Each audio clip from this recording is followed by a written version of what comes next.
혼자 집에 앉아서 약통을 바라보고 있으니까 정말 한심하다는 생각이 들어요. 이 작은 알약들이 제 간을 이렇게까지 망가뜨릴 줄 누가 알았겠어요. 65살이 되도록 그럭저럭 건강하게 살아왔다고 생각했는데 제가 얼마나 무지했는지 이제야 깨달았습니다. 오늘 여러분께 제 이야기를 들려드리는 이유는 저 같은 실수를 하지 마시라는 거예요. 건강에 관한 일은 절대로 혼자 판단하면 안 된다는 걸 이렇게 뼈아픈 경험을 통해 배웠거든요. 6개월 전만 해도 저는 나름대로 건강한 편이라고 생각했어요. 매일 아침 6시에 일어나서 아파트 뒷산으로 산책을 나가고 오후에는 동네 헬스장에서 실버 체조도 했거든요. 남편이 퇴직한 지 5년이 되니까 둘이서 여유롭게 지내면서 손주들 돌보는 것도 그렇게 즐거웠어요.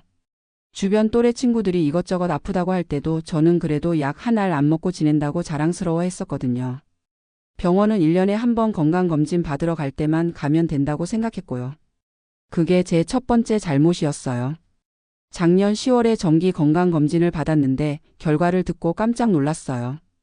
헤모글로빈 수치가 정상보다 많이 낮다면서 빈혈이라고 하더라고요. 그동안 가끔 어지러움을 느꼈던 게 바로 그 때문이었구나 싶었어요. 의사 선생님이 추가 검사를 받아보자고 하시면서 빈혈의 원인을 찾아야 한다고 하셨어요. 그런데 그때 제가 뭔가 귀찮다는 생각이 들었나 봐요. 빈혈 정도야 철분제 먹으면 금방 나을 거라고 생각했거든요. 집에 와서 인터넷을 찾아보니까 빈혈에는 철분제가 최고라고 나와 있더라고요. 동네 친구들한테 물어봐도 다들 철분제 먹고 좋아졌다고 하고요. 특히 옆집 사는 김순자 씨는 철분제 먹고 한 달 만에 완전히 좋아졌다면서 어떤 제품이 좋은지까지 추천해 주더라고요. 그래서 다음날 바로 약국에 가서 철분제를 샀어요.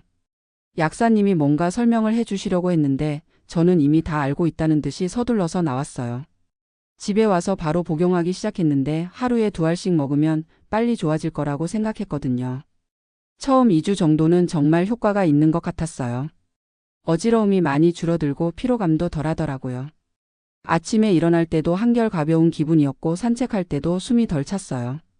그때는 정말 제 판단이 옳았다고 확신했어요. 그런데 지금 생각해보니까 제가 깜빡한 게 하나 있었어요. 20년 전에 B형 간염 보균자라는 진단을 받았던 일 말이에요. 그때도 증상이 전혀 없어서 의사 선생님이 정기적으로 검사를 받아야 한다고 하셨는데도 별로 심각하게 생각 안 했거든요. 처음 몇 년은 6개월마다 검사를 받았어요. 그런데 수치가 계속 안정적이니까 점점 검사 받는 간격이 길어지더라고요. 10년 전부터는 아예 간염 보균자라는 사실 자체를 잊고 살았어요. 증상도 없고 일상생활에 아무 지장이 없으니까 말이에요. 간보호제도 처음에는 꾸준히 먹었는데 몇 년 지나니까 그것도 귀찮아져서 끊었어요. 건강하게 잘 살고 있는데 뭐하러 약을 먹나 싶었거든요. 정말 어리석었던 거죠. 철분제를 먹기 시작한 지 한 달쯤 지나니까 뭔가 이상한 증상들이 나타나기 시작했어요. 처음에는 약간의 피로감이었는데 나이 탓인가 하고 넘어갔어요. 그런데 점점 식욕도 떨어지고 오른쪽 옆구리가 묵직한 느낌이 들더라고요. 소화도 잘 안 되고 트림이 자주 나면서 입맛이 써졌어요. 그래도 철분제 때문일 거라는 생각은 전혀 못했어요. 철분제는 좋은 약이고 빈혈에는 꼭 필요한 거라고 생각했거든요. 친구들이 걱정해서 병원에 한번 가보라고 했어요. 김순자 씨도 철분제 부작용이 있을 수 있으니까 조심하라고 하더라고요. 그런데 저는 그런 말들이 귀에 안 들어왔어요. 인터넷에서 본 정보가 더 확실하다고 생각했거든요. 2달이 지나니까 증상이 더 심해졌어요. 아침에 일어나기가 힘들고 조금만 움직여도 숨이 차더라고요. 이상하게 살도 빠지고 얼굴도 누렇게 뜨는 것 같았어요. 그제서야 뭔가 심각하다는 생각이 들어서 병원 예약을 잡았어요. 사실 검사를 받기가 무서웠어요. 혹시 큰 병이라도 생겼나 하는 걱정이 들었거든요. 검사 결과를 기다리는 동안이 정말 길게 느껴졌어요. 의사 선생님이 심각한 표정으로 결과지를 보시더니 추가 검사가 필요하다고 하시더라고요. 간 수치가 정상의 3배 이상 올라가 있다면서 간염 검사도 다시 해야 한다고 하셨어요. 그때서야 제가 B형 간염 보균자라는 사실을 떠올렸어요. 의사 선생님께 그 얘기를 하니까 철분제 복용 여부를 묻더라고요. 저는 솔직하게 2달 넘게 철분제를 먹고 있다고 했어요. 선생님 얼굴이 순간 굳어지더라고요. 그러면서 간염 환자가 철분제를 함부로 먹으면 안 된다고 왜 상담 없이 복용했냐고 하시는 거예요. 그 순간 머릿속이 하얘졌어요. 의사 선생님이 자세히 설명해 주셨어요. 간염 환자는 이미 간에 염증이 있는 상태인데 철분이 과도하게 축적되면 간 손상이 더 심해진다고 하더라고요. 철분은 간세포에 쌓여서 산화 스트레스를 일으키고 간경 변증까지 유발할 수 있다는 거예요.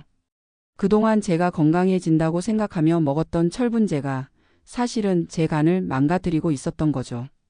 정말 어이없고 한심했어요.